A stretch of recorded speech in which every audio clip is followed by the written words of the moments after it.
O God. Tago niyo po ako sa inyong likuran, Panginoon. Hindi po akong makita kundi ang kabanalan mo, Panginoon, ang glory mo, Panginoon, ang maitaas sa araw na ito. Lahat ng ito'y dalangin namin at pinagpapasalamat sa pangalan ng aming Panginoong Jesucristo. Amen. Amen. Taas nga po ng kamay ng mga nakatanggap na po ng tawag. Tawag sa phone, tawag sa messenger. Ay wala, ako lang po. Nakatanggap po ng tawag. Kahit anong tawag po, tinawag ka sa isang kanto. Tinawag yung pangalan mo. Yan, madami. Yung iba hindi pa po, no? Sana po matawag po kayo. Tatawagin ko po ba kayo? Sige po, pwede na po ibaba kung nakataas pa.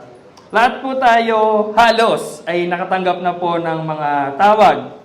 Yung iba sinasagot po natin, di ba? Yung iba nire-reject natin.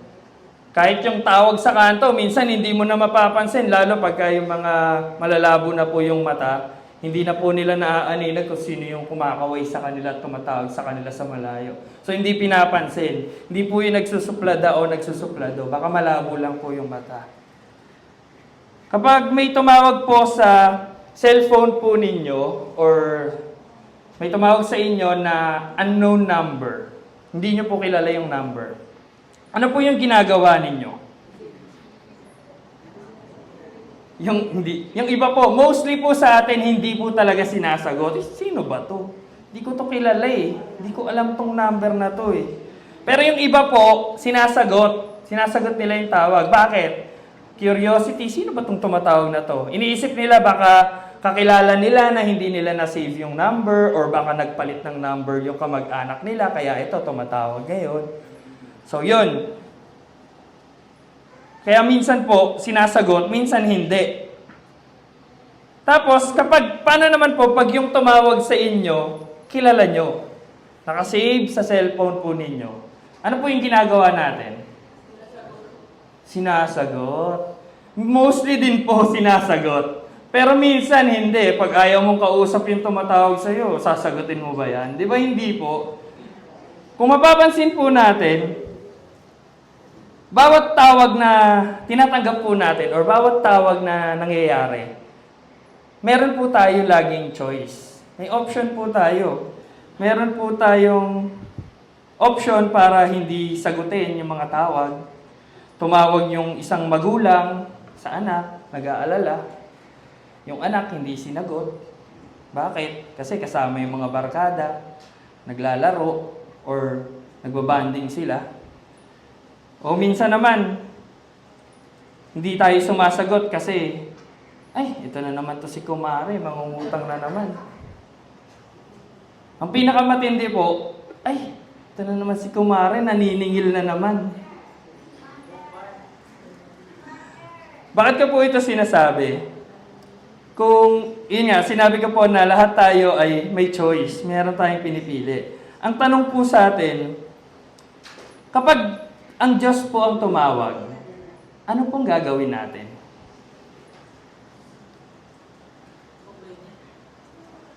Ang tanong ko po ay, narinig niyo na po ba ang tawag ng Diyos? Nasagot po ba natin? Nagawa po ba natin yung pinapagawa sa atin?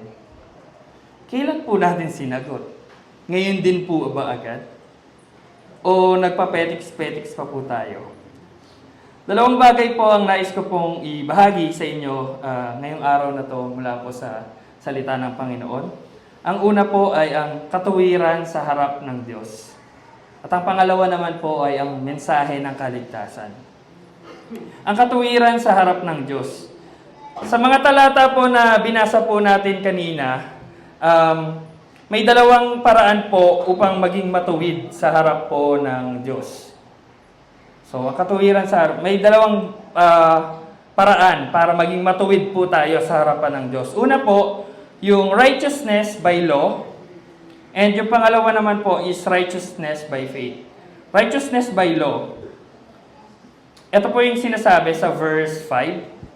Ganito ang sinulat ni Moises tungkol sa pagiging matuwid batay sa kautusan. Ang tumutupad sa kautusan ay mabubuhay ayon sa kautusan. Ito ay pagiging matuwid sa harapan ng Diyos sa pamamagitan ng perpektong pagtupad sa lahat ng kautusan. Meron po ba ditong nakasunod nito perfectly? Nakasunod po perfectly ng kautusan? Wala, walang perfect. Yun, wala.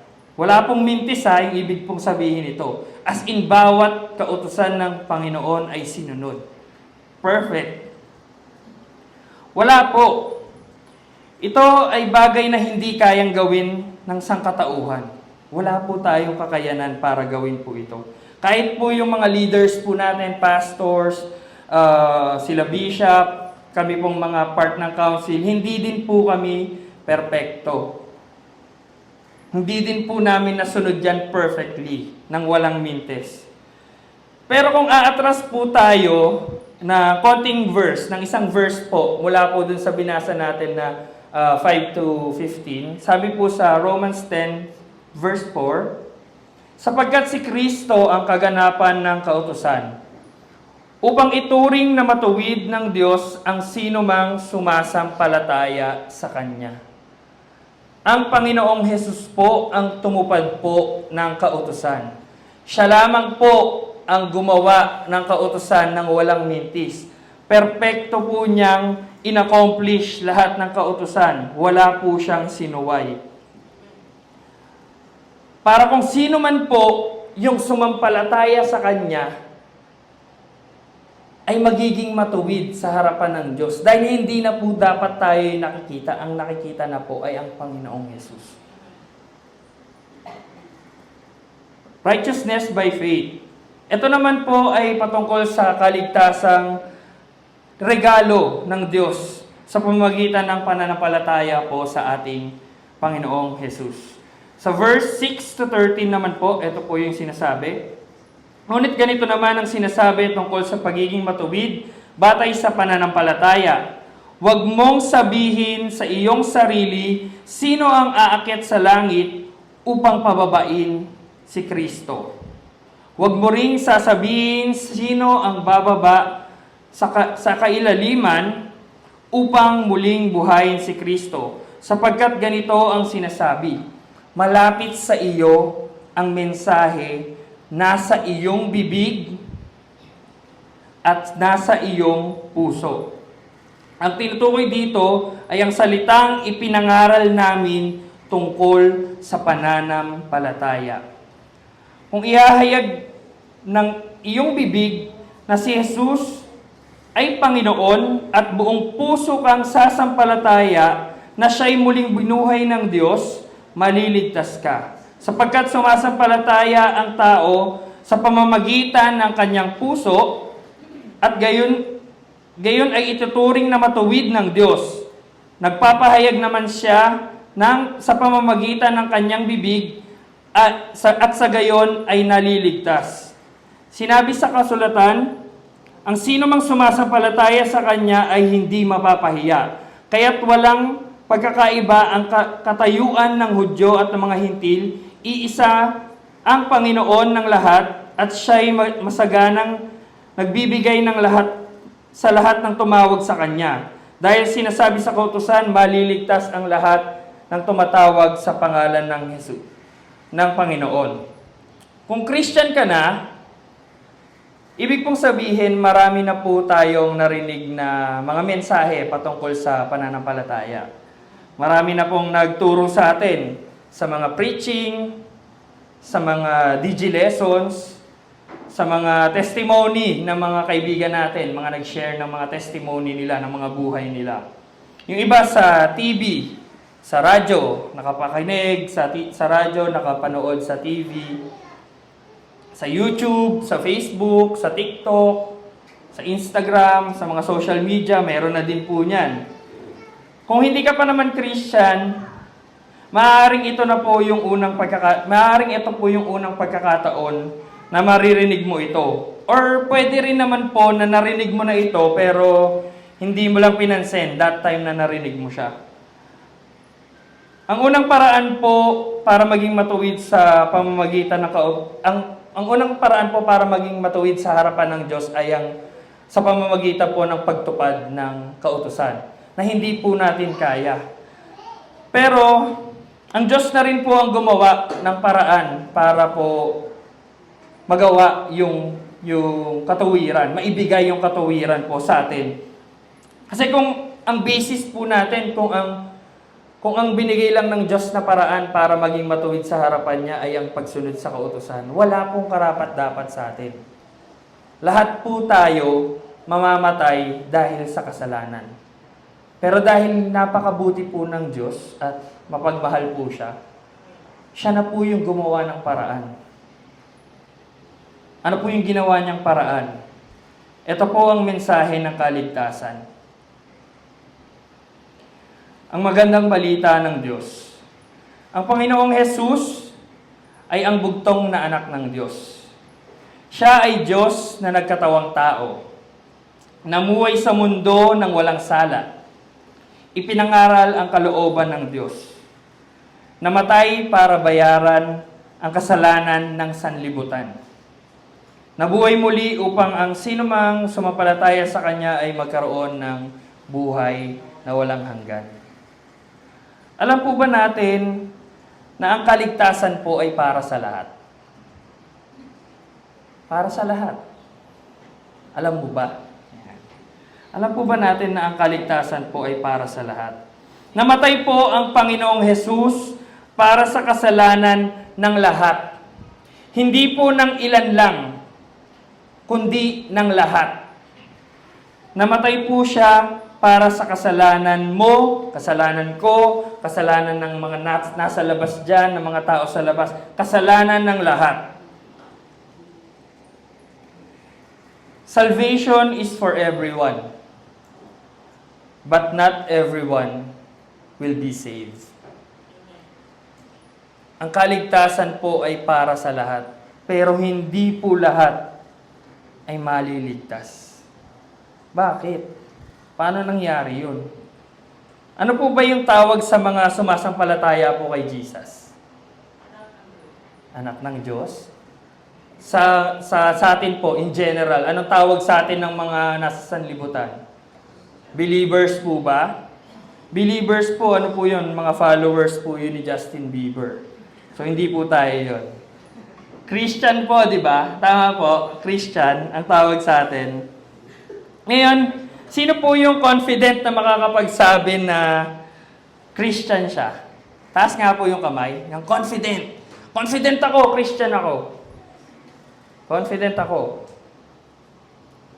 Sige po, pwede na po ibaba. Tinatest ko lang po kung tulog na po kayo o gising pa po. Check niyo rin po yung mga katabi niyo po. Ano nga po ba ang ibig sabihin ng pagiging Christian? Christian are not just believers of Christ. Christians are followers of Christ. Malaki po ang pinagkaiba ng isang believer sa follower. Ang tagasunod, ang pagsunod po sa Panginoong Hesus ay higit pa sa pag-attend po natin ng Sunday service. Higit pa po sa pagpunta natin every Sunday sa church, pagkanta po ng 2 joyful at 2 solemn. Kanina po isa lang, tas isa lang po. Higit pa po doon. Higit pa po sa pag-upo nyo po dyan at pagpapalamig at pakikinig. Yung iba po nagpapalamig lang, hindi pa nakikinig. Higit pa po ito sa pagmemeryenda sa baba at pakikipag-usap, pakikipagkwentuhan sa kapwa mo Christian. Yung iba nga po, may nagsasalita pa sa harap, nagkukwentuhan na eh. Oops, sorry po. Pwede po tayong maniwala sa Panginoong Hesus pero nananatili po tayo kung nasan po tayo. Pwede po nating sabihin na naniniwala ako na Diyos siya, naniniwala ako na Panginoon siya, naniniwala ako na tagapagligtas siya, naniniwala ako na hari siya, naniniwala ako sa Kanya. Pwede nga din po nating aminin na pwede nating aminin yung lahat ng yun nang walang nagbabago po sa buhay natin. Aaminin natin lahat yun, yung paniniwala na yun. Sasabihin mo, i-declare mo, naniniwala ako, sinasabi ng bibig mo. Kahit po ang demonyo inamin na si Jesus po ay anak ng Diyos. Wala, sinabi din niya yun. Dineclare din po niya yun. Pero demonyo po yun. Pero ang sinasabi po ng Panginoong Jesus, pick up your cross and follow me. Sabi po sa Mateo 16, verse 24, sinabi ni Jesus sa kanyang mga alagad, sino mang nagnanais sumunod sa akin, ay kailangan itakwil ang kanyang sarili, pasanin ang kanyang krus, at sumunod sa akin. Alam niyo po, si Judas Iscariot, yung nag-traitor po kay Jesus, siya po ang isang patunay po na marami pong uma-attend sa church, pero hindi po tunay na Christian. Imagine niyo po sino po nag-disciple kay Judas. Si Jesus na po. Direct na po siyang disciple ni Jesus, pero hindi pa rin po siya nanampalatayang tunay at sumunod sa Panginoong Jesus. Actually, wala pong pakialam ang demonyo kung umattend ka sa church eh. Actually, mas masaya pa siya kapag umattend ka sa church tapos hindi ka nagbabago. Bakit? Kasi po, nag-church ka tapos sinisiraan mo yung kapwa mo. Nag-church ka tapos sinasaktan mo yung kapwa mo. Pinagsisimulan ka ng chismis. Masakit yung mga salita na lumalabas sa bibig mo. Insecure ka sa iba. Inaaway mo yung mga kapwa mo. Gustong-gusto ng mga demonyo yon. Bakit? Dahil po ang lukewarm Christian or maligamgam na Kristiyano ay hindi po talaga Christian. Kung maligamgam ka, isusuka ka po ng Panginoon. Sinabi po yan sa Revelations 3 verse 16. Ngunit dahil ikaw ay maligamgam, hindi mainit, ni hindi malamig, isusuka kita. Kung magpapakakristyano ka, magpakakristyano ka. Kung hindi ka magpapakakristyano, hindi ka talaga magpapakakristyano. It's either you are a Christian or not. Wala pong middle na Christian ako, pero ito yung ginagawa ko. Nananampalataya ako sa Panginoong Jesus, pero ito yung ginagawa ko. Maligamgam po yung tawag doon, lukewarm. Kung patuloy po tayo sa pagsunod sa Panginoong Jesus, imposible po na walang magbabago sa buhay mo. Sumusunod ka nga sa Panginoong Jesus eh. Di ba sabi niya nga, pick up your cross, follow me. Kung sumusunod ka sa Panginoong Jesus, imposible pong walang mababago sa inyo. So ang tanong, sumusunod ka ba? There is no salvation without transformation. Nagbabago po. Yung mga ligtas, tunay na ligtas po, tunay na nakatanggap ng mensahe ng kaligtasan, nagbabago po. Hindi lang po sa panlabas. Hindi lang po. Hindi po nagpapanggap sa harap ng iba. Dahil mas nakikita po ng Panginoon yung ginagawa nyo privately sa ginagawa nyo po in public. So nonsense po kahit lokohin nyo po itong mga kapwa natin dito na kasama natin dahil hindi nyo po maluloko ang Panginoon. There is no salvation without transformation. Hindi lang po pinaniniwalaan ang salita ng Diyos. Isinasapamuhay po ito. Bawat araw ng buhay natin, buhat-buhat po natin yung sarili nating krus. Kahit minsan hindi na po natin feel, kahit minsan hirap na po tayo, pick up your cross, follow Jesus. Kahit na ang hirap po, kasi yung mga kapwa po natin na di-discourage po tayo, pick up your cross, follow Jesus. Kahit feeling mo wala kang kasama, wala kang kasabay, pick up your cross, follow Jesus.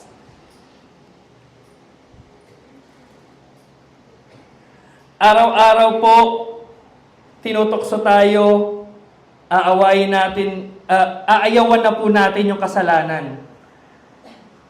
Laging may tukso. Kahit saan ka magpunta, may tukso. Pero kung sumusunod ka sa Panginoong Hesus, reject mo yung kasalanan na yan. Namamatay tayo araw-araw sa sarili nating laman. The end of yourself is the beginning of God. Hindi mo makikita na binago ka ng Diyos sa buhay, hindi mo nakikita na binabago ka ng Diyos sa buhay mo, baka kasi hindi ka pa po namamatay. Grabe naman, hindi pa namamatay. Kailangan palang mamatay.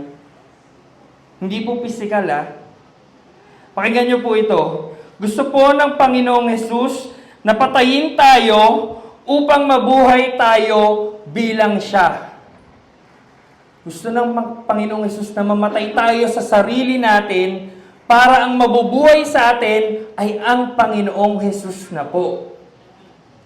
Sabi po sa Galatians 2:20, I have been crucified with Christ. It is no longer I who live, but Christ who lives in me. And the life I now live in the flesh, I live by faith in the Son of God who loved me and gave Himself for me. Ano pong ibig sabihin nito? Nung namatay ang Panginoong Hesus sa krus, kasama po tayong namatay doon. We are crucified, kasama po doon sa krus na yon. Patay na yung dati pong tayo. Patay na yung dating makasalanan. Dahil napako na po tayo sa krus. At nung nabuhay po ang Panginoong Hesus, nabuhay din po tayo. Dahil bagong creation ka na You are a new creation. We are a new creation. Dapat wala na po yung kagustuhan natin sa kasalanan ng mundong ito. Dahil nabago ka na. Tingnan niyo po yung katabi niyo kung nagbago na. Tingnan niyo lang po, huwag niyo na pumusgahan. Tingnan lang po. Bago na po ba? Kamukha na po ba ni Jesus? O iba po yung kamukha? Dapat kamukha na po tayo ni Jesus. Ang katibayan ng kaligtasan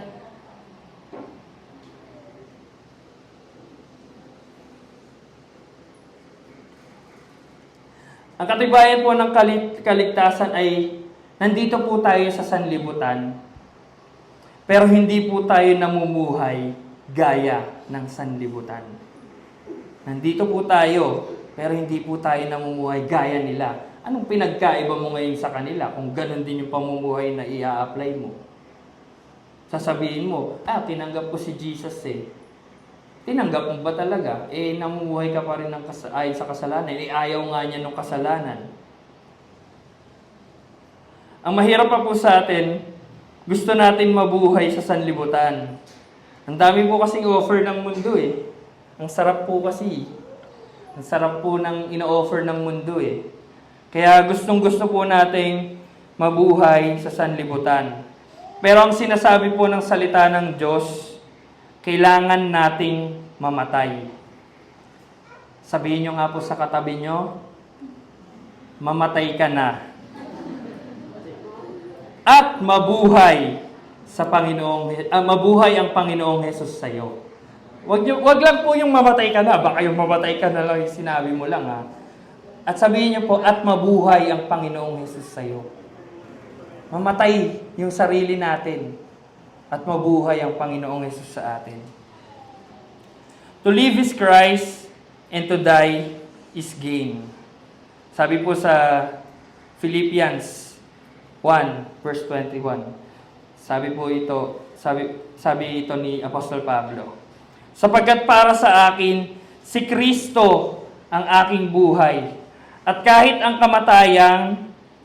kamatayan ay pakinabang. Dito na po ako magtatapos. Sabi po sa verses 14 to 15.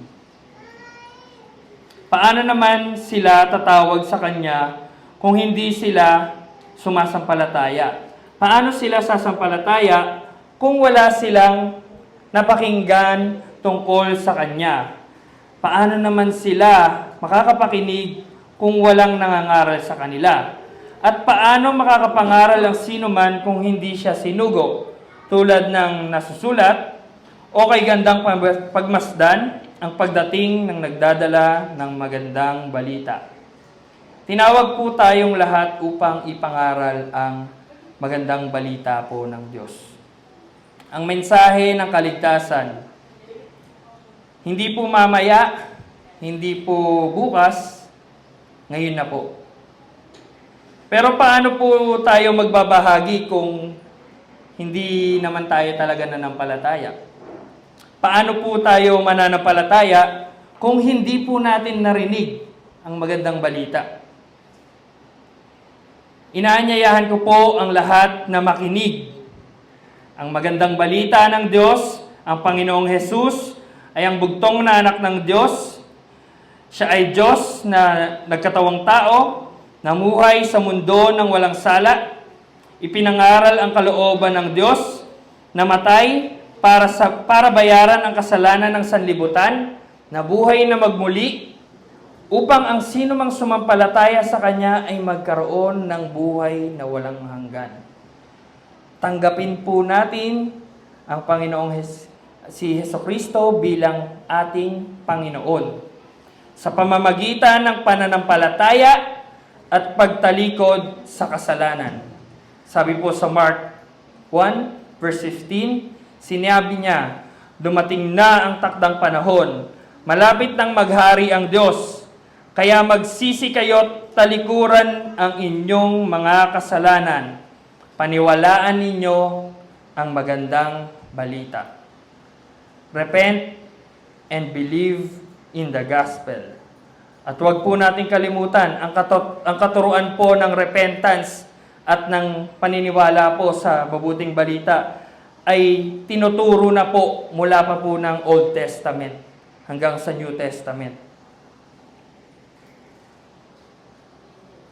Na ang pagtalikod sa kasalanan ay patunay at bunga ng pananampalataya. Ang katibayan po ng kaligtasan ay bagong buhay at patuloy na binabago ayon sa kalooban ng Diyos. Bilang tumanggap ng mensahe ng kaligtasan, tayo po ay tinawag na gawin po ang layunin ng Diyos. Ibahagi mo ang magandang balita ng Diyos ngayon na. Papuri po sa Diyos Ama, sa Panginoong Hesus, at sa Banal na Espiritu. Manalangin po tayo.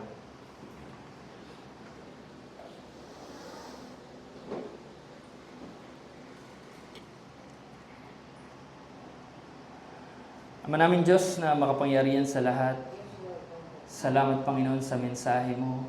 Salamat Lord sa katotohanan ng kaligtasan, O God.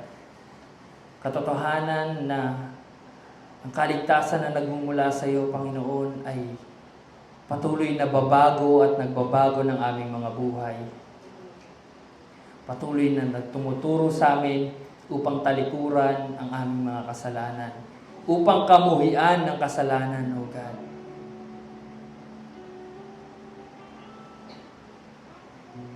Salamat, Panginoon, sa magandang balita mo. Salamat, Lord, sa in-offer mong salvation para sa lahat. Pagamat we fail to live according to your will, O God, dalangin namin na sa mga tinanggap naming mensahe ngayon ay matutunan namin na buhatin ang aming mga krus at sumunod sa iyo, O God. Matutunan naming mamatay sa aming mga sarili upang mabuhay ka sa amin, Panginoon. Hindi na po yung kagustuhan ng aming mga damdamin, ng aming mga personal na kagustuhan ng maganap, kundi ang kagustuhan mo na, Panginoon. Banal na Espiritu, patuloy kang kumilos sa buhay ng bawat isa sa amin. Patuloy, Panginoon, na turuan mo kami na tanggapin ang Panginoong Hesus sa pamamagitan ng pagtalikod sa aming mga kasalanan at sa pananampalataya sa Kanya.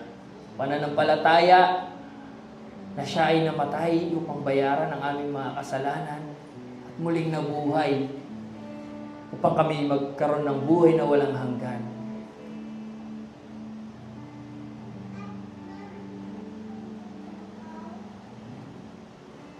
Panginoon, patuloy mo po kaming baguhin. Patuloy na yung pag-ibig mo, yung bunga ng banal na Espiritu, patuloy na magkaroon sa amin, Panginoon, ang makita sa amin. Patuloy kami na dumikit sa iyo, sumunod sa iyo, Panginoon. At sa pagsunod namin sa iyo, Panginoon, patuloy mo kaming baguhin.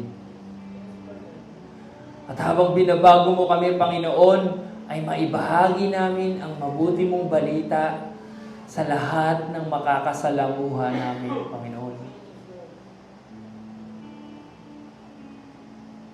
Ikaw, Panginoon, ang patuloy na gumabay sa amin, magbigay sa amin ng wisdom sa mga decision-making namin. At anumang kabigatan, Panginoon, ang meron kami, ay maialay namin sa iyo. Hindi lang kami tumingin sa krus, kundi mamatay kami kasama mo sa krus, Panginoon. At mabuhay ka sa amin. Tatangri dalangin namin at pinagpapasalamat sa pangalan ng aming Panginoong Jesus. At po ay magsabi ng Amen. Amen.